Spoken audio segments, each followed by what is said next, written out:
qu'en est-il de l'ésotérisme? Est-ce qu'on peut en dire plus? Est-ce qu'on a avancé dans le questionnement de ce qu'il est? Portrait quand même relativement à charge.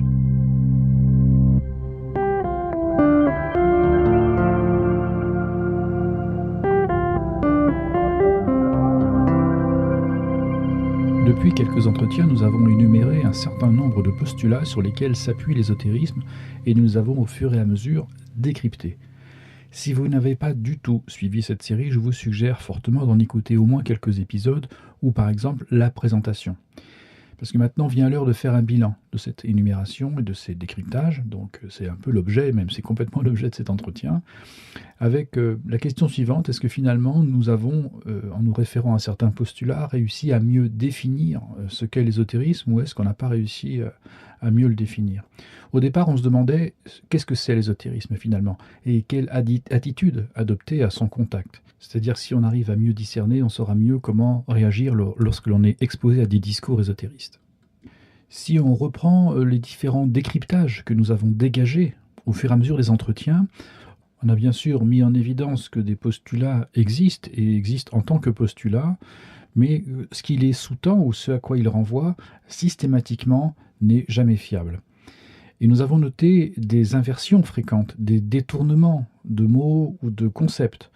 On a également identifié des rapports de force installés avec ce qui n'est pas identifié comme étant ésotérique, bien que l'ésotérisme de son côté refuse d'être identifié, critiqué, comme dans une stratégie d'évitement permanente en fait. Il se conduit un peu comme ça. On a pu aussi identifier le recours au mensonge, à la manipulation, à l'occultation volontaire, comme faisant ainsi partie d'une sorte d'arsenal de communication ou de non-communication. Cette stratégie d'évitement est aussi complétée par une façon de faire un peu comme le Bernard l'ermite ou la façon du coucou, où on se juchant sur les épaules de ce qui est sacré pour entrer en rivalité ou en position supérieure.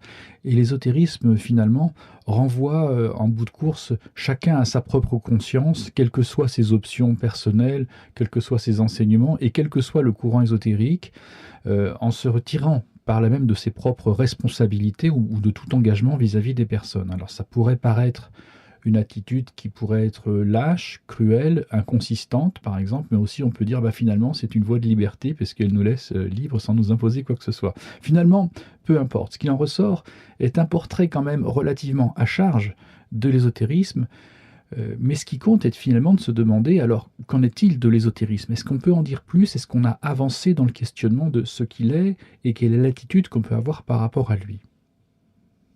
En réalité, tout ce portrait à charge, il renvoie à quoi? En fait, et au fond, tous ces défauts dont nous avons parlé, ils font partie de la condition humaine.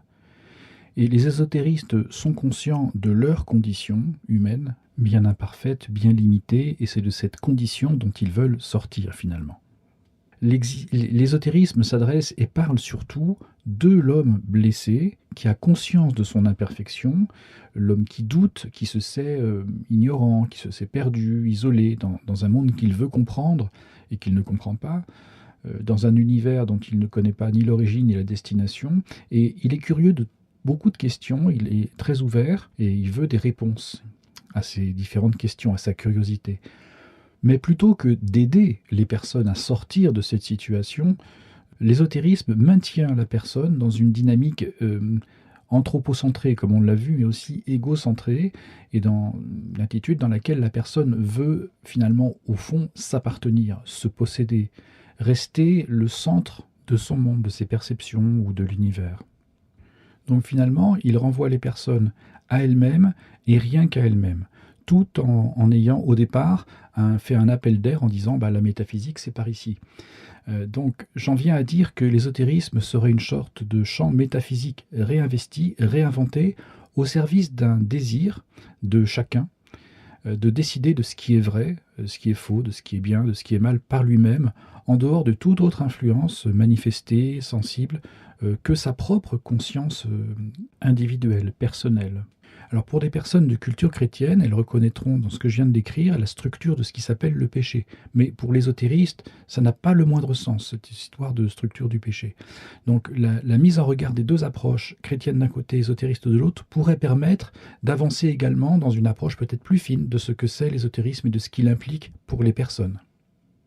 Parce que l'ésotérisme, de son côté, a une tendance à conduire la personne à un relatif isolement dans ses propres limites, dans ses propres affres, on va dire, dans ses propres angoisses, mais aussi la séparer du monde dit standard. Et donc la personne va s'intéresser de plus en plus à l'ésotérisme pour ce qu'il est, ou pour ce qu'elle croit trouver, en se détachant de la culture commune. Mais aussi bien cette solitude, les anxiétés qui vont avec, donc je disais, sont provoquées aussi, pas seulement par la personne et par la condition de l'ésotérisme, mais par les conditions de vie de nos sociétés occidentales postmodernes, qui n'offrent en fait, au fond, aucun sens, aucun espoir, aucun autre espoir que celui de finalement d'essayer de survivre dans le seul but de consommer de plus en plus. Et il n'y a pas de sens au-delà de ça, aucune perspective de vie qui soit un peu plus élevée que juste ces limites-là. Et c'est précisément ce qui fait que des personnes vont s'intéresser à chercher du sens à leur vie, à chercher un espoir ou à aller mieux ou à se guérir par elles-mêmes, parce que justement la société n'offre pas de sens ou de résolution à leurs profondes angoisses ou à leur simple stress de surface, mais qui correspond à un manque de sens au fond. Mais de son côté, du fait qu'il maintient chacun dans ces situations de recherche de sens centrées sur sa personne, quitte à le maintenir dans la détresse en quelque sorte, l'ésotérisme pourrait constituer finalement la religion du monde postmoderne, du moins le système métaphysique, tout en prétendant avoir dépassé toute religion, tout dogme, alors qu'en fait, lui-même l'ésotérisme patauge toujours dans ces postulats, comme on a cessé de le souligner, et il maintient la personne donc dans ses propres affres et dans ses propres détresses en quelque sorte, dans sa propre blessure, comme je le disais. Donc voilà un petit peu le tableau qui ressort de l'énumération des différents décryptages de ces postulats que l'on a vus au fur et à mesure de ces différents entretiens. Mais de ces remarques qui sont issues du discernement des postulats de l'ésotérisme, nous voici aussi devant d'autres questions, d'autres axes que l'on doit dorénavant prendre en compte. Moi j'en distingue 3 notamment. Le premier axe de questionnement, ça va concerner la société justement, qui est enfermante, qui est limitante, qui est concentrée sur la consommation. Elle va provoquer de la pression, de l'anxiété pour produire toujours plus et toujours de manière plus économique, sans aucun espoir durable en quelque sorte, sans aucune perspective, donc on pourrait dire métaphysique. Et ça ne fonctionne que sur des peurs finalement, les peurs de mensonges, la manipulation. Et ce qui est assez terrible, ce qui se passe depuis maintenant plusieurs dizaines d'années, c'est qu'en fait, on a l'impression que les dirigeants ou les grands patrons, ou ceux qui font que le monde est comme il est, tout ce monde-là sait très bien que ça ne fonctionne que sur de la manipulation, et ça continue quand même. Il n'y a aucune perspective de donner d'autre espoir que de continuer à survivre pour consommer. Alors par réaction, l'individu va chercher à s'appartenir, à trouver du sens, en quête d'identité ou concernant sa propre nature humaine. Et la société, en fait, elle produit de l'angoisse et elle pousse vers des réponses qui sont, comme on l'a vu, de type ésotériste notamment. Et là, il y a tout un champ de réflexion qui serait peut-être bon de mener. Ça, c'est un axe de problématique. Un deuxième axe, c'est l'âme de la personne, qui peut donc chercher des échappatoires vers des propositions qui vont adoucir ses angoisses, comme je le disais. Donc ça peut être le New Age, bien que ce terme-là soit relativement relatif. Mais si on garde l'appellation ésotériste ou ésotérique, maintenant que l'on a défini des postulats, on peut mieux avoir des points de repère pour savoir de quoi on parle exactement. Mais toutes ces approches qui sont adoucissantes, elles ne font en fait que anesthésier, dans le meilleur des cas, et elles leur renforcent dans le fond les failles personnelles, tout en installant des sortes d'œillères et des conditionnements dont la personne ne s'aperçoit pas évidemment, et ces conditionnements-là sont nuisibles. Et ça enferme la personne en elle-même, mais aussi la conduisent à adopter une forme de mentalité, parce qu'elle est poussée par des aiguillons intérieurs, comme on l'a un petit peu vu, mais ça mériterait d'approfondir les conséquences ou l'impact de l'ésotérisme sur les âmes des personnes. Ça, c'est un deuxième axe de questionnement et de problématique qui concerne donc le processus d'affiliation à l'ésotérisme de l'âme humaine. Enfin, un troisième axe que je vois aussi, c'est l'ésotérisme en tant que tel, parce que lui, il se veut toujours fuyant, il est changeant, il est mutable, il cherche toujours à ne pas être vu tel qu'il est, euh, ou pour ce qu'il est. Alors il emprunte des noms différents et construit des différents systèmes, on va dire différents syncrétismes, si on veut, ou plutôt il utilise des concepts qui peuvent emprunter à la fois à la science, à la religion, à la philosophie ou autre, pour s'y réfugier. Et puis pour dire, bah voilà, maintenant c'est chez moi, je suis là, mais en fait, je ne suis pas tout à fait là, je suis aussi ailleurs. Donc, il serait aussi à prendre en compte les différents mouvements, mais les tendances ou les tentatives pour contenir, pour rendre compatibles ou synthétiser différents systèmes ou différentes approches, justement.